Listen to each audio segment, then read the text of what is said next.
we need to be very cautious in evaluating statements from anyone with a vested interest. And this is a very controversial area, and there are very polarised views. I do distrust, not completely, but I look with caution at statements both from those who have a clear anti-agenda and those from pro-agenda, and I have seen in my own work, that the scientists who are close to industry, I won't say that they lie, but they do tend to veer. I think that the connection with industry is a problem. I think that we in EFSA need to be very careful, and we now are more careful than we were, to make sure that there is no conflict of interest. I think it's a good thing that all declarations of any interest are published beforehand, before any scientist is allowed to assess that. So that's part of transparency, and that can only be good. I am concerned about about agricultural research in this country. I'm concerned that there is less reliance on good old-fashioned agronomy and the disciplines like taxonomy, and I'm concerned that there's an over-reliance on what's termed blue sky science. My own institute seems to have lurched away from its previous mix of plant science and environmental science, which I thought was healthy, much more towards the molecular end at the expense of environmental research, and I think that can only be a bad thing in the long term. Yeah, I would just go along with that. I think one has to be very cautious, whatever the source is, and check it out. As I was putting together my talk, I was fully aware that I could quite easily just pick up some piece of information which was from a source which wasn't reliable. On the side of agricultural research in this country, it is very sad what has happened. I trained originally as a botanist. I have a degree in botany, which is almost an archaeological degree now in this country. There is nowhere where you can do botany. And in fact, more worrying, I mean, obviously I think people have got this image of botany as, you know, these people out with sort of photos and you know, flowers and things like that, whereas I was never that. I was always a plant physiologist. But we're now down to less than 100 graduates in plant science for the whole country each year. And no taxonomists. Yeah, not much in the way of agronomists, and as we hear, Christopher is also archaeological because you can't do agriculture in Oxford University anymore. So yeah, we have got a problem, and the snag is that in this country we're likely to be importing a lot of our knowledge in these areas because there isn't going to be anybody who has it, and it's very sad. Thank you.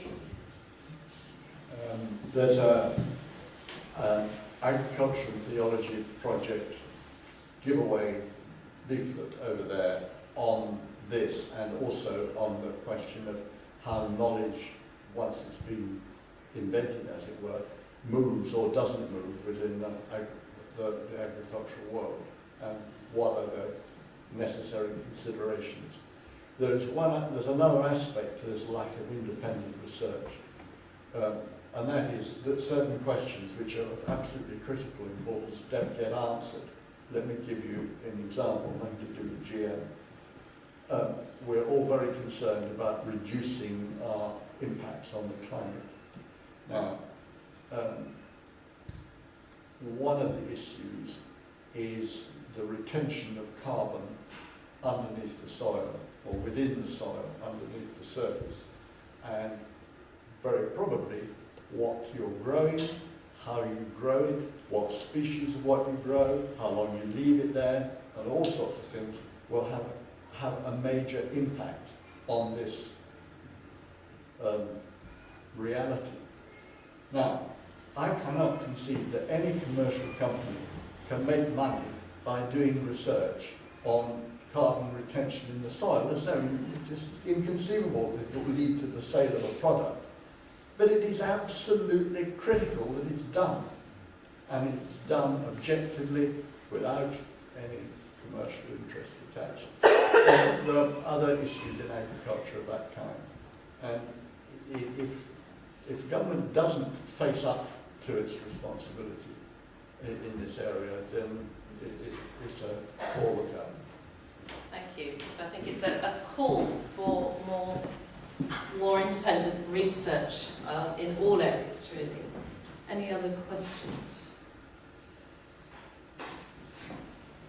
The leaflet is called Cultivating on Stand. To add to that discussion, what's happening seems to be moving food very much into the same industry sector as pharmacology, pharmaceuticals.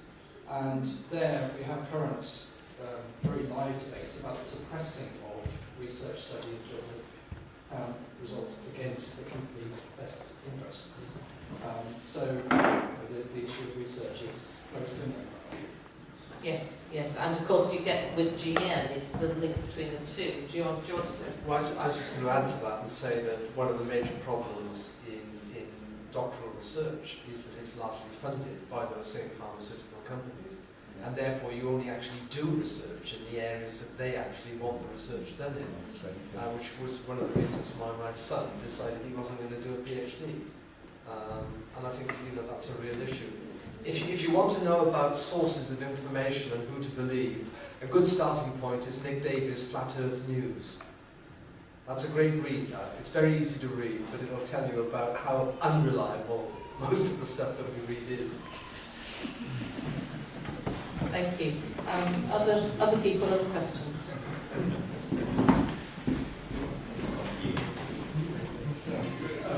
It's a question for John Weaver from the Green Group. Granted that there is almost universal acceptance of genetic modification in pharmaceuticals, and theologians are not saying that there's any theological objection to that use of genetic modification, is it different when it comes to agriculture? And if it is different, why is it different theologically?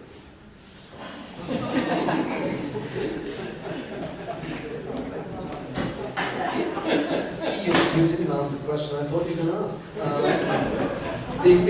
Because I think that, largely speaking, I think that what worries me is that most theologians seem to have no problems with genetic engineering in plants. And you said pharmaceuticals. But of course they do when it comes to human beings. The Roman Catholic Church goes even further. It says that you can do any amount of genetic engineering with animals, as long as you don't do them with humans. And I think that theologically is a very strange distinction, because the arguments that apply to animals and to a lesser extent plants are the same as the arguments that you might be applying when you're talking about genetic engineering of human beings. So I think there's a lot of sloppy thinking. And as the more I read and the more I think about it, the more I think somebody has actually got to sit down and actually address the questions that aren't being asked. So I can't answer your question. I just feel that. Sorry, yes, I'm sorry. But I do feel it's an important question, and I think that it's not. You see, it'd be easy to give a very off-the-top answer, but I think what we need, it's too complex to do that. That's why I link the business with animals and human beings, because the arguments really need to hold water. The arguments need to be consistent. But if there is so little trouble about pharmaceuticals, are you saying that equally applies to plants? I mean, it depends, doesn't it depend on the end use of what is being modified? The theological issues come in terms of the ethics and what I was trying to explore this morning about justice issues. I mean, I think it's in the areas of justice and stewardship and things like that that the questions come. Not actually, most theologians don't actually think that when you are speeding up the process that would happen in normal plant breeding, that you're not, you're not playing God any more than farmers have for four millennia. So I think it depends on what question you're actually asking. Perhaps if I can add, sometimes in GM there's a tendency to use a consequential argument to justify a deontological position. So say something is inherently, you sort of look at the outcomes and then go back from there to say that something's inherently right. And I think you need to use either one or other in doing it, which doesn't mean that either one or other is right, but it's just the argumentation process. And quite often when you're looking at people seeking particularly to justify GM on an ethical point of view, that's a classic route by which people take, starting probably from plant breeding and saying we accept this and then we accept that, and then going on to say, well, then this must be right. And I think from an ethical perspective, one needs to do something a little bit more elegant to get through. Not saying what one's argument would be in the end as what will come out. But there needs to be a consistency. Yes, so you need to take one consistent route and then argue it through, I think, in doing it. So one can be consequential and utilitarian in arguing outcomes, but I think you then have to sort of stick to because that's certainly the Catholic difference. They take the natural law position when it comes to human beings, but when it comes to plants and animals, they take the utilitarian consequentialism position. And you can't have it both ways. You've got more than you bargained for, John. This is a question particularly for Joe. I just want to say thank you for your explanation, strong scientific rigour this morning. I did enjoy that, absolutely brilliant. But the doubt left in my mind is the impact on the environment, particularly in terms of time scale and on secondary mutation and tertiary mutation in the local ecosystem, and how would you prove that hypothesis possibly within a constrained time frame, which actually may not affect possibly that mutation time frames. And linking it with John's discussion about godly wisdom, perhaps in this context, is if you have peace with God about the wisdom that you have, how do you communicate that out to decision makers? What do you mean by secondary mutation? Well, you talked about the impacts on weedy relatives. Yeah. So you can see that the weedy relative may change, but there may be also bugs that relate to the plant that may over time affect, may also mutate in response to the new genetically modified species. And we don't really know how long that process may take place, if it takes place at all. Okay. It's a bit of a difficult question to answer because you've raised several kind of issues. I think one of the major challenges we face is answering questions like yours, which can I sort of put it under the category of how do you know what the long-term effects are going to be? Yeah. If you only study this for, say, 2 years, typically field trials to look at non-target organisms might be typically done over 2 years. And I think it's a fair question, because I think long-term effects, particularly in the environment, are difficult to study by their very nature. They can be, you can accumulate a small effect over a long period of time. And I think if you look at what conventional agriculture has done to the arable ecosystem, our farming sort of environment, I think that's a good example of that, where you know, if you look at the seed bank, which is really like the base of the food chain, both for insect bugs and the birds, and also as a source of habitat for bugs, you can see a gradual decline in the seed bank, gradual but cumulative over decades. It also brings in, I mean, there's another question here of what's your baseline? When I look at an environmental effect, it's difficult to have a baseline to measure the effect of the GM against. We use the baseline of what's currently, what is the current situation, but there's no reason why that should be a better baseline than any other. So long-term effects do present a challenge. You can meet them to a certain extent by modelling. We did write a section in our guidance about how applicants should look at long-term effects. That guidance is now only just coming in, so it's a revision of the 2006 guidance. Well, it'll be interesting to see what the companies make of it. I mean, the problem is that they've got little ecological expertise. I mean, I think we try to look at the obvious long-term effects. So from an ecological point of view, you know, we'll look at persistence and invasiveness and ferality and what happens, and we will try and look at what happens when various herbivores, predators, parasitoids interact with this GM plant. So certainly we do try.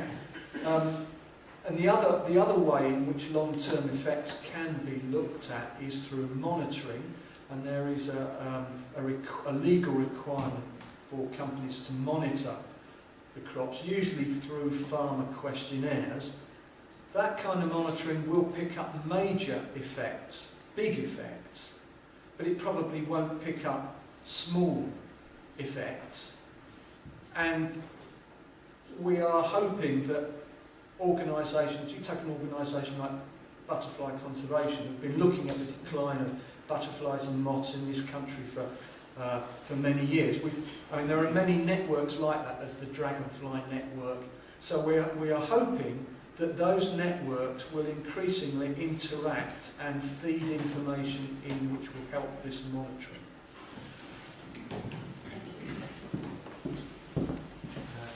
The second half of your question, I was trying to draw the difference between what I believe is a God-given wisdom, which is what I believe that scientists use, and the wisdom of God.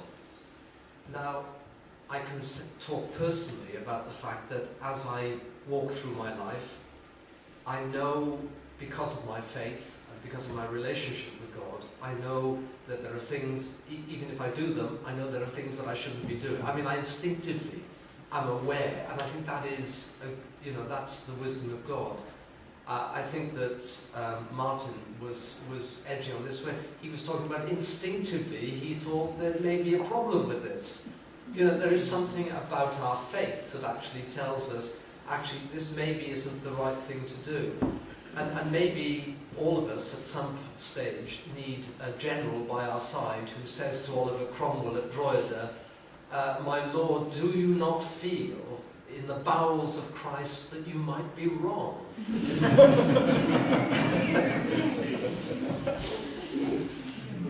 Thank you. I think the best way of trying to pick up on the Red Group's question was to sort of pick up on monitoring. What happens, is there any plans, any ideas anywhere among any of you as to what happens when monitoring shows up that the whole thing has actually gone wrong and we have actually got the line out of the cage? Right. It's probably a journey.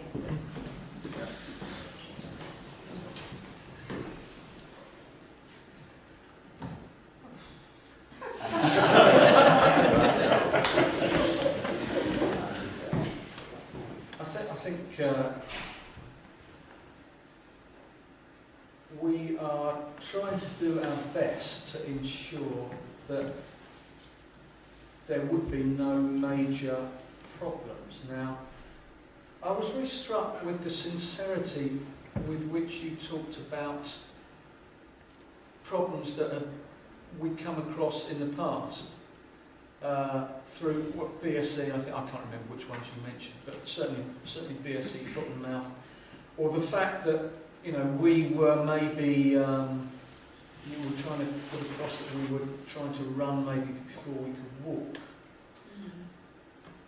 And I can only echo, something that someone else said in the you, I think, said, well, actually, this is the first time that scientists themselves have decided there's a need to monitor this or to assess the risk before you actually do something. So I think all we can do is to try our best to make sure that there are none of these major mistakes done and to monitor. In some circumstances, if we did get it wrong, there might be a problem that you couldn't reverse. In others, there would not be. Thank you. Any more questions?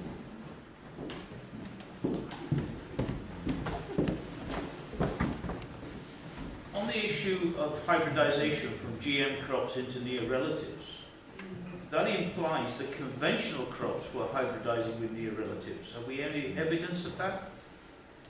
Yes. Can you give us some? Oilseed rape crossing with weedy near relatives like charlock. I mean, there's a lot more gene flow that goes. I mean, genes are flowing all the time. It's just it doesn't usually get into the news, but no one's really interested in it. I mean, if you're a gardener, you know this yourself. How much gene flow there is. How many things are crossing in your own garden. I mean, that's the way we've got all these beautiful varieties of whatever it is that we've got in our garden. And genes flow all the time. And for us, I must say that gene flow per se is not an environmental risk in itself. We understand there will be some. The question is what happens. Is that new hybrid, is it going to have, I mean, if it has herbicide tolerance, which you mentioned it would have, yeah, oilseed rape, it's the 10th most common UK weed. So it's incredibly plastic and prolific. And it will, if there is GM oilseed rape, the genes will flow. As sure as eggs is eggs. The question is, will that cause a major problem? Will those populations, if they've got for example, if they've got the herbicide tolerant gene and they're in the middle of a wood, what selective advantage will there be to them having that herbicide tolerant gene? None, as long as no one goes and sprays Roundup in the middle of that wood, which is not very likely. So what we try to do is try and think of, yes, there will be gene flow, and that's accepted. What will then happen, and will there be a selective advantage due to the trait moving into a hybrid, which might... Now, let me give you an example of one that might cause a real problem, and that might be if you take a papaya, which is modified to be resistant to virus, supposing that crossed with a weedy near relative, I don't know what that would be, and the weed got this virus resistance gene. Now that would presumably be, might be, I'm not sure, it might be a selective advantage for that weed, and therefore that might become weedier. And that's the kind of decision or the kind of analysis that we would have to make. Thank you.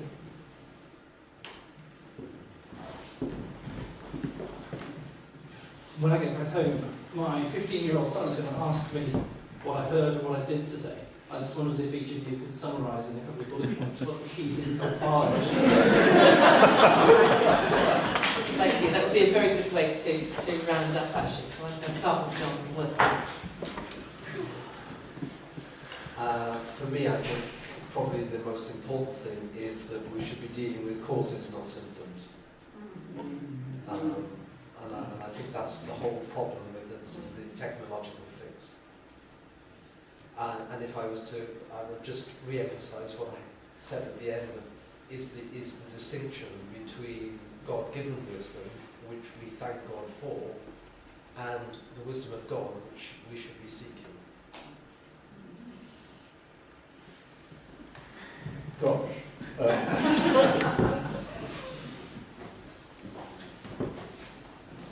I mean, I say amen to those two, but I've got to have two of my own. Definitely. Yeah. Can you manage to carry 8 things back to your That's right it down.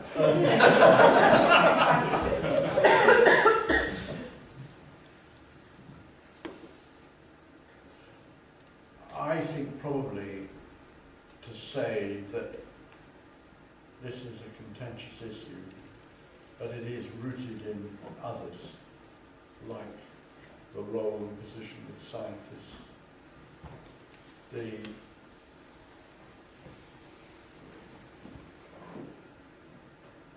and the whole of our attitude towards the natural world and agriculture. Is it to be continually coerced into a framework dictated by the World Trade Organization, transnational corporations, and ignorant governments, or is it actually going to be dictated by the realities of the earth that God made, and the soil, and all the rest of it, and the climate, which, if they're not allowed to rule, will then end up by eating us?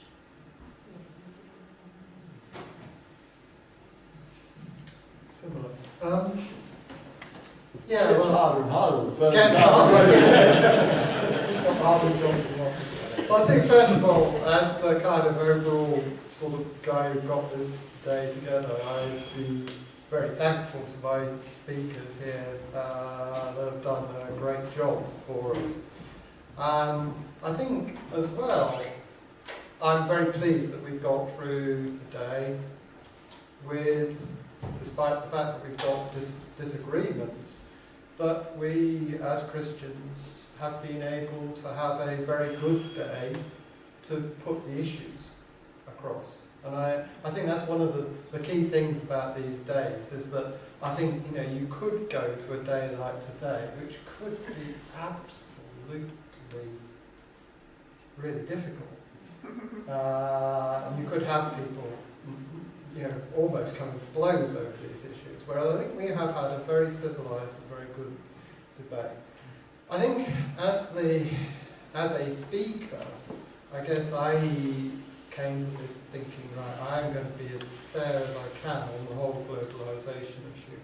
And I think as I got into it, I became more and more concerned about it. And I think it really did hit me just how big an issue that is. And, you know, I, like Joe, are fairly okay about GM crops per se, but I think the whole globalisation issue, I think, hit me very strongly as I put together this talk. And I think that would be my takeaway, is that I think that looks to be the biggest actual total issue, and yet it's not actually GM per se. I think I'd paraphrase a lady colleague who said, in a sort of gathering like this, she said, "I'm not just a scientist, I'm a mother and a consumer." So really?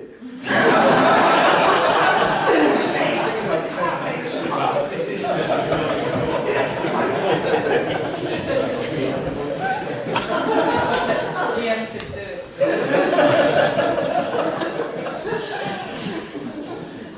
So this is not just about science, and decisions on it should not be purely made on a scientific basis. But as a scientist, we are Christians, and we're called to be as truthful as we can.